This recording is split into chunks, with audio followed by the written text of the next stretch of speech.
UC, New South Wales, ACT, and also a member of the executive. We are seeking to build a common vision within Congress across our existing ministry centres, but also in the new and emerging Congress ministry presence in our metropolitan and urban areas, where a large number of our Koori people within New South Wales now live.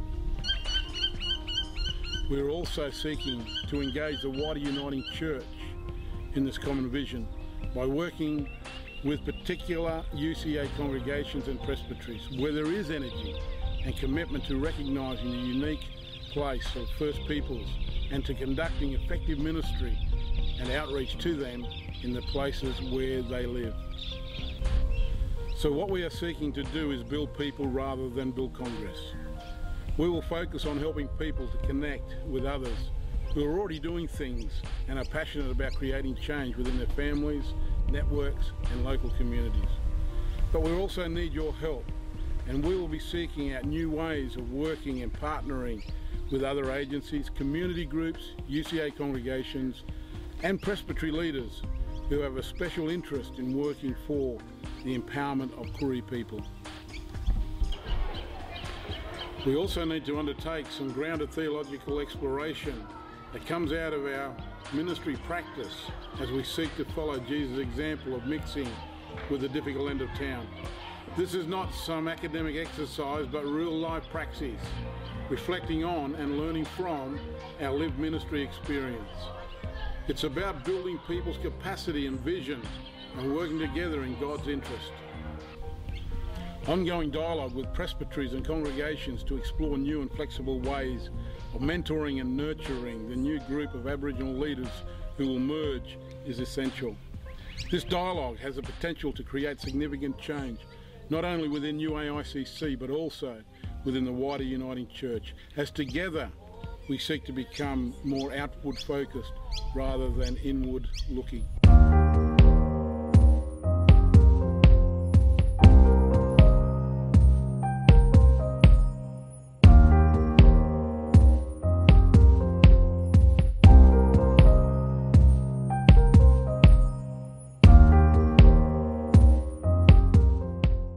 My name is Louise Beaton and I'm the Community Care Pastor at Corrimal Region Uniting Church.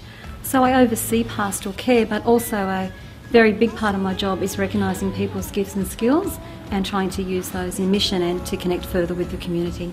I've been inspired to go and get our survey done, and we're actually now surveying our whole congregation. So Peter Kenyon really inspired me to get started, to come up with a very simple, user-friendly survey and to give it to every single person in our congregation to see just what we can uncover. We've asked in the survey for people's passions, because we think if we can find what they're passionate about, if we connect groups of people, we think new mission will come from that.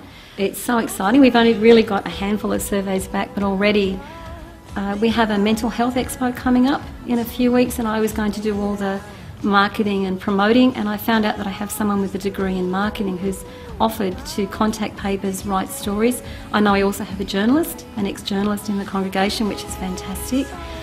We found things like we want to have a community garden, and in our men's shed, one of the men's shedders is actually a trained horticulturalist, and we're just amazed at what we're finding in amongst our own people and the gifts and skills they're willing to contribute, particularly past experiences. They're not things that I've really come across when I talk to them. So to systematically find out all that they bring is just a fantastic experience. We really haven't looked at the assets of our local community. We've been more focused on what we can do, but we've built a lot of good partnerships in the community, but we see this as a chance now. There's a lot of resources around us as well that we're not using. So a good example is we have some great activities for seniors, but we can't get them here all the time. So now I'm starting to look around me who has a bus perhaps that we can form a partnership with to bring people into our activities.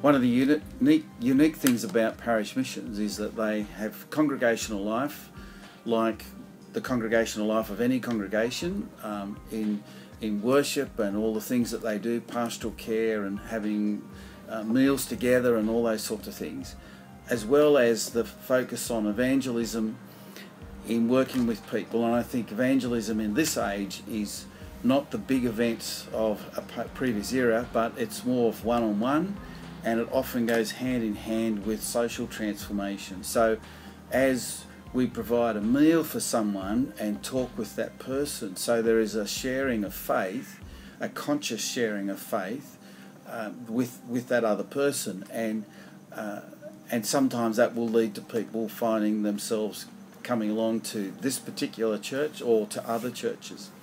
So there's the worship and the evangelism and what the bylaws call the multifaceted community service programs, which is a huge saying, but means multiple community service programs. And in particular, I think the focus of parish missions is always with the poor, with the homeless, the hurting. And that goes... So one of the things that Parramatta Mission is engaged in is mental health, particularly across Western Sydney, providing supported accommodation for people with a mental illness, or Lifeline Western Sydney is part of Parramatta Mission. So providing innovative ways to help people who have a mental illness to live life to the full, remembering that about 1 in 5 people will have a mental illness in the course of their lifetime. So that's a significant part of the community. So working with people. So many of the people who are homeless, not all, but many will have a mental illness. So working with people to help them not only find accommodation and having meals, but also finding ways to help them live life to the full. And I think another word that sums up parish missions is complexity. There's a complexity about it because of the size, the numbers of people who are employed, or the numbers in the congregations, or the relationships within the Uniting Church. We relate to the presbytery in the way that any congregation does. We relate to Uniting Care, we relate to UME, then we relate to the Uniting Care Australia, and then there are all the relationships with governments and businesses. So it is a very complex organisation, but in that I think it's about bringing people together from all walks of life to bring about a difference in people's lives. And I think while we would all have our own particular mission statements and slogans, ultimately parish missions are about helping people to live life to the fullest extent possible, and that is the expression of the gospel of Jesus Christ. In 1985, when the Assembly of the Uniting Church declared us to be a multicultural church, they took a step to recognise the diversity of race and culture and language that were already part of our life. A few years later, we added the word cross-cultural to that because we were wanting to say that being together was more than just being together. It was also about learning from each other and being enriched by the great diversity of our cultures and songs, our insights about faith, the way we look at the world. So that's who we are, multicultural and cross-cultural. The biblical vision of inclusion and of valuing humanity and the culture created by a loving and living God is behind that commitment to being a church of diversity.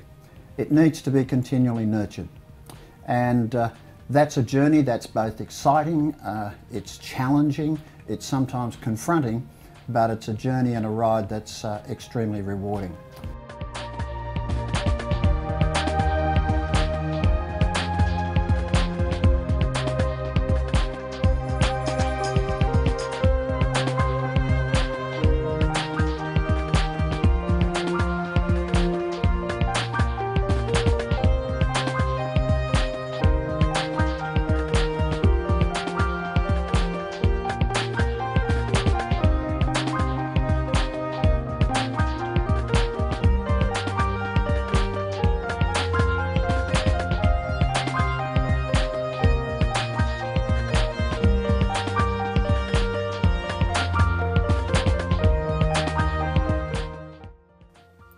The Goulburn Uniting Church New Faith Community is a church plant project running parallel to an existing congregation. It's a project that, through partnerships with schools, Girl Guides, theatre groups, permaculture clubs, the Synod, the Canberra Region Presbytery and other churches, both UCA and otherwise, aims to foster sacred spaces and communities where people can come close to God, close to each other and themselves, to be nourished so they can go forth and provide nourishment to the world. It looks to find spaces that are authentically church, and also engage people who may not feel comfortable in a more traditional or indeed contemporary worship setting. So far, we've engaged the broader community through a Pentecost Wind and Kite Festival, a Spring Festival, and a kids' Christmas carols. And we've recently begun a kayaking church called Church with a Splash, Munch, a Monday night dinner church, Messy Church, and an ecumenical contemplative network. This project is definitely an experiment, with each step helping us to learn, create, and dream, and hopefully, by hearing of our story, help the wider uniting church to do the same. We're okay with the fact that some of these worship services that have started now may not be around in 3, 5, or 10 years, but that other things that we have yet to dream of might be. Our hope is to foster into the future a vibrant and eclectic church, which engages the hearts and imaginations of people and focuses on being involved in God's mission on earth and working towards the common good. And we're excited by the at times wild journey that we're taking to get there.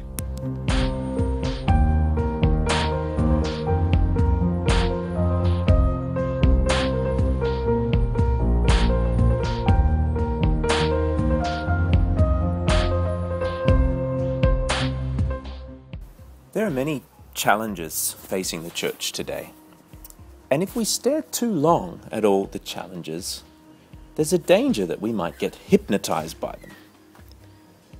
It's easy to start thinking about the church as if the church were just a great big bag full of problems. But the church is not a bag full of problems. The church is a community of people gathered by Jesus Christ in the power of the Holy Spirit to bear witness to the coming reconciliation of all things that Jesus Christ will bring. The church is a place where Jesus Christ is at work, reconciling the world to God. And the college is a community of hope. It's a community where people come together from a huge diversity of backgrounds. We have students here from every continent and from a huge range of cultural backgrounds and theological perspectives, all gathered together in a community of hope, a community where we learn together, think together, pray together, with a sense of real expectancy that things are possible, that the church's future is a future that's worth investing our lives in and that's worth celebrating. The college is a place, I think, where the nature of the church, the ethos of the church, the identity of the church, the mission of the church become really clear and visible and tangible. It's one of those places where you can go if you're ever struggling with the question, what exactly is the uniting church? What's it all about? What are we here for? You can go to the college, and it's one of those places where you can see a clear picture of what the uniting church is here for and where it's heading. And in this community of hope, this community of learning, this community of prayer, I feel a great sense of joy and expectancy that God is really up to something in our world and that God is going to do good things here in Australia. Our ministry candidates are a hugely important part of our community, but in fact the vast majority of our students are gifted and committed lay people who come from far and wide to be part of this community and to sharpen their sense of ministry, of mission, of commitment to God's reconciling work in the world. I think ultimately the college matters just because the church matters so much, and the church needs to have places it can go to see a clear picture of who we are and what we're here for. The college matters because the church matters, and the church matters just because the world matters so much. The world matters to God, for God was in Christ reconciling the world to God and entrusting to us the ministry of reconciliation.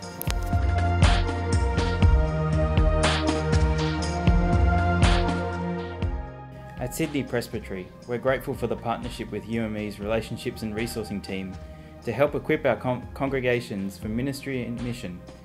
Each of the staff members have rolled up their sleeves to assist us in our work in the areas of training, empowering and resourcing. A wonderful example of this is the partnership with UME to present 2 Living Our Giving Values workshops in the last 5 months, with plans for more in the future. The feedback from more than 40 members of congregations at these workshops has shown that both the course material, the passion and the skill and dedication demonstrated by the presenters are deeply appreciated. Feedback included responses such as, "For the first time in my 24 years with the Uniting Church, the responsibilities of the various councils of the Church was clearly explained and is an essential required understanding for all Uniting Church members." Some other feedback includes, "I think the Uniting Church should make this workshop a must for every member of every congregation." And finally, "Great to have a refresher and to celebrate our history, our identity, and how we try our best to live out our faith in order to be part of God's mission in the world. Thank you." Through our partnership with UME, we will be training educators within our presbytery and continue to offer the Living Our Values workshop as a deliberate strategy of the presbytery to ensure innovative, effective and growing ministry in our region.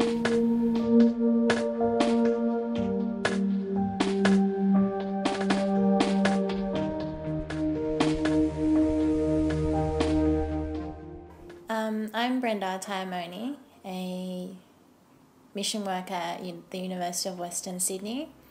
I'm from the Tonga Parish congregation and I've been a mission worker for a year now here at UWS. The position literally landed on my lap. I was at the lowest point and pretty much just asking what's my purpose, why this trauma happened to me. And I was walking around campus and ran into the Uniting Church store. And I spoke to Christine. She let me know that there was a position available and I applied. At this point, I reflect on it and I think that it was a sign. I think that was my calling. It took me a while to settle in. I didn't know what chaplaincy was. How am I supposed to help other students? But now I have a feel of it. The job is not just a job, but a way I help myself grow and in the process assist other students and staff as well. Here at the University of Western Sydney, we see our mission as providing a helping hand, providing hospitality, and we do that through different ways.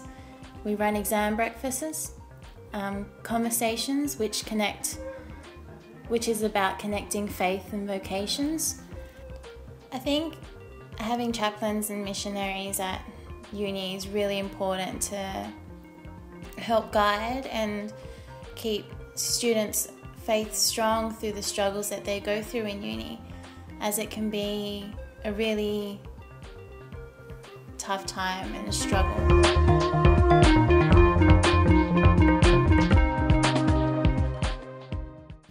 The Mid-North Coast, sparkling sand, invigorating surf, plentiful fishing spots, spectacular rainforests, and magnificent vistas from headlands and lookouts. And believe it or not, in over 30 places each Sunday, faithful Uniting Church people gather to sing, pray, celebrate, and worship God. With a diminishing number of ministers in placement, worship leadership is increasingly dependent on gifted and skilled lay leaders, as has always been the case in smaller churches. With an ongoing program of educational resourcing, the presbytery seeks to equip and encourage these people. Having the opportunity to be inspired, educated and mentored by UME resourcing team members is a great gift to the congregations of the Mid-North Coast Presbytery. Jeff Wellington works tirelessly to support the Eco-Ministry project based at Bellingen. Bron Murphy recently inspired 15 lay leaders to explore the sacraments and offer their ministries as lay presiders within their local congregations and aged care facilities. We're looking forward to further partnerships and explorations with uniting mission and education in the coming years. Here in the Macquarie-Darling, as Presbytery Resource Minister, one of the big asks across the Presbytery is for equipping of people in particular areas that would authorise them as lay leaders, lay preachers and so on. The resourcing team from UME has been absolutely essential in that role. It's not something that I can just put together in 5 minutes, and we need to know we've got standards, and we need to know that everybody is getting the best they can get. I depend on the resourcing team for that to be happening, and I'm really happy to be working as part of that team when they come into the Presbytery. We get equipped to pass things on further, and we get ready for the next round. Everybody's benefiting. I found the field days were a really good experience because it brought up some of the resources that aren't available in the bush all the time and brought them all to the one place, and then gathered a lot of the rural people who often live so far apart they don't get together on a regular basis. Brought all of that into the mix so that we could help each other along, we could learn from each other, and we could grow in our journeys by getting ideas of things that we maybe weren't game to try but found someone else had used and it worked. Maybe needing modifying in your own congregation, but to use those ideas and the confidence that it had been done and worked so that you could go forward and take your congregation forward on the journey.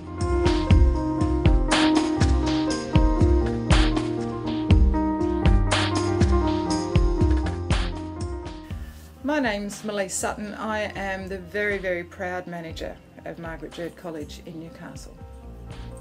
I say proud because I get to work with some of the most amazing young people from our region. Unfortunately, these kids don't make it in mainstream education because they all have their own histories and their own reasons for not coping within a mainstream setting. For a lot of our kids, sitting in a classroom causes a lot of anxiety. It can be really difficult to sit and focus with a teacher out the front with 30 kids and nobody to be able to help them with the areas of work that they struggle with. Other kids that come to Margaret Jerd have a lot of responsibility in their lives outside of school, more responsibility than a lot of adults. And focusing on school can be really, really hard for them. And it's important for them to be able to access a school that gives them an opportunity to get the help they need and also to have the supports around them when they need someone to talk to, someone to help them with how they respond to their emotions and the world around them. I love opening our doors and showing people our school because I'm extremely proud of it, and I hope that the kids are extremely proud to come here and extremely proud of the achievements that they have. Hi, I'm a student from Margaret Jerd. I've been here for 3 years, and the reason why I go to this school is because they've given me more than one second chance. I went and got a job, and I was uneducated and I wasn't doing very well, so it wasn't a very good job, and then I realised that I need a good education to get a good job, so this school gave me a second chance and they've supported me a lot through a lot of hard times that I've had.